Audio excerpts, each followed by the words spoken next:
बिस्मिल्लाहिर्रहमानिर्रहीम 14 चैनल की तरफ से मैं हूँ चमन अली खान। पाकिस्तान की तारीख़ में बैक वक्त नबी पाक सल्लल्लाहु अलैहि वसल्लम, कुरान पाक और सहाबा कातिबीन की शान में बदतरीन गुस्ताखी का मुजाहरा किया गया है। एक ही वक्त में नबी पाक सल्लल्लाहु अलैहि वसल्लम, अल्लाह की लारैब किताब कुरान मजीद और नबी पाक सल्लल्लाहु अलैहि वसल्लम के कातिब सहाबा के बारे में बदतरीन गुस्ताखी का मुजाहरा करने वाला कोई आम शख्स नहीं, बल्कि एक ऐसा शख्स है जो अपने आप को मुफ्ती कहलवाता है और अक्सर लोग उसे मुफ्ती मानते हैं। वो शख्स मुफ्ती तारिक मसूद है। एक मखसूस मसलक से ताल्लुक़ रखने वाला मुफ्ती तारिक मसूद जब तबलीगी दौरे पर था तो उसने अपने तबलीगी दौरे के दौरान एक लेक्चर दिया और दौरान लेक्चर उसने अपने नापाक ख्यालात का इजहार करते हुए कुछ इस तरह से कहा। कर रहा था कि अरब के खाने हमसे क्या हैं, डिफरेंट, हमारे नबी सल्लल्लाहु अलैहि वसल्लम का लिबास डिफरेंट, फिर सारी चीजें जो डिफरेंट हो तो भी इंसान किसी को इसलिए फॉलो कर लेता है कि भाई वो बहुत बड़ा स्कॉलर है। क्या ख्याल है? जापानियों को हम फॉलो कर लेते हैं, उनकी स्पीचेस सुन लेते हैं, यूट्यूब पे सर्च कर लेते हैं, भाई ये पढ़े लिखे लोग हैं, भाई समझ रहे हैं, ये कोई पीएचडी स्कॉलर होगा, कोई साइंटिस्ट होगा, कोई बहुत बड़े बड़े स्कॉलर हैं। हमारे नबी के बारे में पूरी उम्मत का इजमा है, भाई ना लिखना जानते थे और ना पढ़ना जानते। अबे भाई फिर क्यों फॉलो कर रहे हो यार? खुद बोल रहे हो कि ना लिखना जानते थे और ना पढ़ना, उम्मी थे।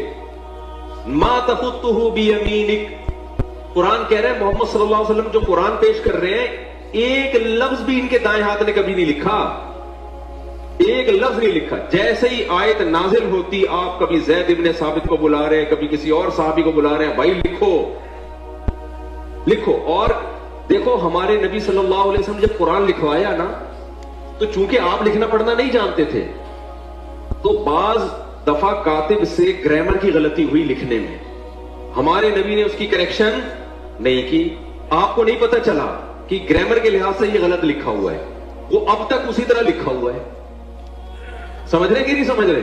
मिसाल के तौर पर बहुत सारी मिसालें इसकी कुरान में सूरह आपने बाखूबी मुलाहजा फरमाया कि मुफ्ती तारिक मसूद नबी पाक सल्लल्लाहु अलैहि वसल्लम की शान में, कुरान पाक की शान में और सहाबा के बारे में गुस्ताखी करते हुए कह रहा है, हमारे नबी के बारे में पूरी उम्मत का इजमा है कि न लिखना जानते थे न पढ़ना जानते थे।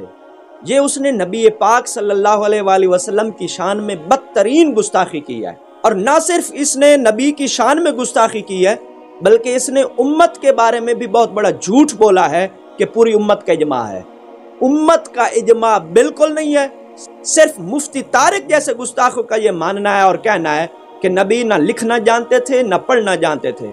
इस हवाले से मैं इंशाअल्लाह एक स्पेशल अलग वीडियो में बताऊंगा कि नबी पाक सल्लल्लाहु अलैहि वसल्लम की उम्मियत से क्या मुराद है।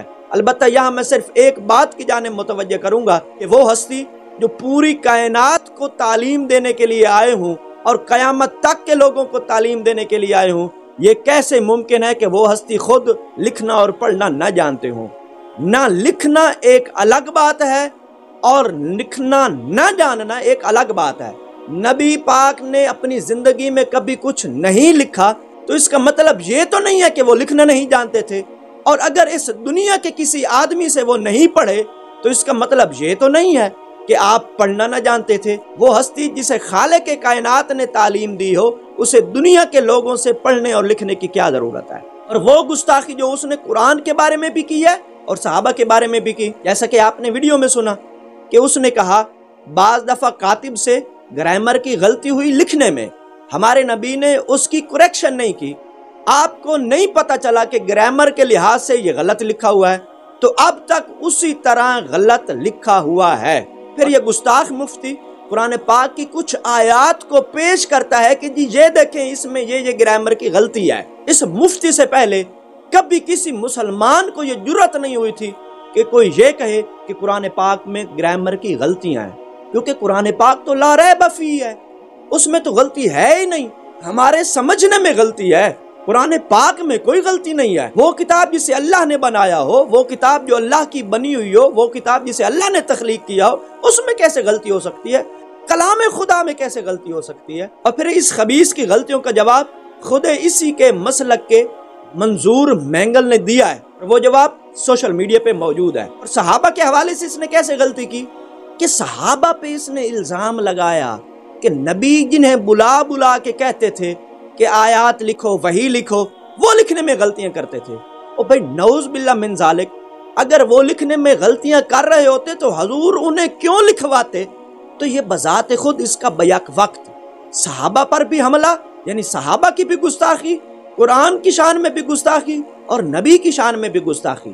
اب آئیے اس بات کی طرف کہ جس طرح کی بیک وقت 3 حوالوں سے گستاخیاں اس گستاخ مفتی طارق نے کی ہیں، اگر اس طرح کی گستاخیاں نبی کے بارے میں، قرآن کے بارے میں، صحابہ کے بارے میں اس مفتی کے علاوہ کوئی اور شخص کرتا، کوئی عام شخص کرتا، یا ایسا شخص کرتا جس کا اس مفتی کے مسلک سے تعلق نہ ہوتا، تو کیا اس کا رجوع بھی قابل قبول ہوتا؟ یقیناً قابل قبول نہ ہوتا۔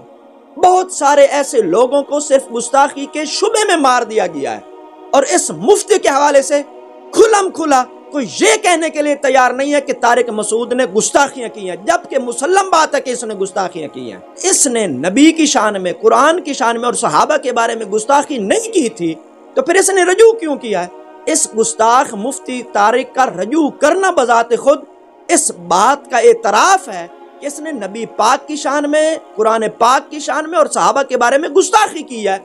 اب ذرا اس کا رجوع بھی سنیں۔ میں اپنے ان الفاظ سے رجوع کرتا ہوں، مجھ سے بے احتیاطی ہوئی ہے، تو میں رجوع کرتا ہوں اپنے ان الفاظ سے۔ جن لوگوں کا یہ خیال ہے کہ میری وجہ سے ان کو تکلیف ہوئی ہے تو میں ان لوگوں سے معذرت بھی کرتا ہوں، اللہ تعالیٰ سے توبہ بھی کرتا ہوں، اور اپنے ان الفاظ سے میں رجوع بھی کرتا ہوں۔ میرا جو پہلا معذرت نامہ گیا تھا اس میں ہمارے ہی بعض اکابر کو، جن میں سر فہرست حضرت مفتی ابراہیم صاحب بھی ہیں، جن کی ہدایت پر میں یہ دوبارہ معذرت نامہ ریکارڈ کروا رہا ہوں، تو ان سمیت دیگر میرے بعض اکابر کو کچھ تحفظات ہیں۔ تو نبی صلی اللہ علیہ وسلم کا ارشاد ہے، یا بنی آدم کلکم خطاؤون وخیر الخطائین التوابون، اے بنی آدم تم میں سے ہر شخص سے غلطی ہو سکتی ہے، بہترین غلطی کرنے والے وہ ہے جو توبہ کر لیں۔ اور توبہ کے 3 ہی ارکان ہوتے ہیں کہ عوام سے معذرت کر لی جائے، اللہ تعالیٰ سے توبہ کر لی جائے، اور اپنی غلطی سے رجوع کر لیا جائے۔ اب میں آپ کو اسی مفتی طارق کی زبانی سناتا ہوں کہ کیا گستاخ شخص کا رجوع یا توبہ قابل قبول ہے یا نہیں۔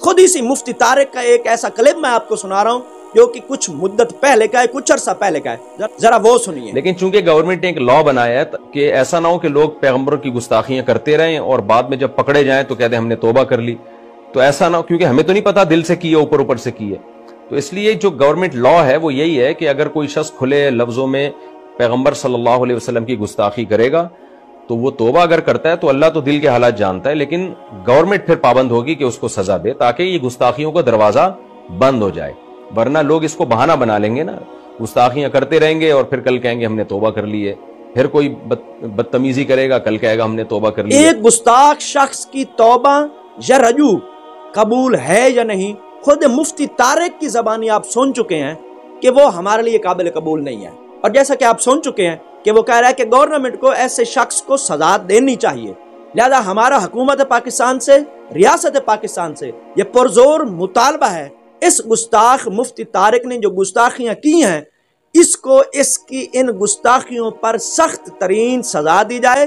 یاد رکھیں آج اگر اس گستاخ مفتی کے ساتھ رعایت کی گئی تو کل کو اور لوگوں کو بھی اس طرح کی گستاخی کا جواز مل جائے گا۔ اگر آپ اس گستاخ کی گستاخی کو قانون پاکستان کے تحت سزا دلوانے کے لیے آواز بلند نہیں کرتے تو اس کا مطلب یہ ہے کہ آپ بھی اس گستاخ کی گستاخی کے تائید کنندہ ہیں۔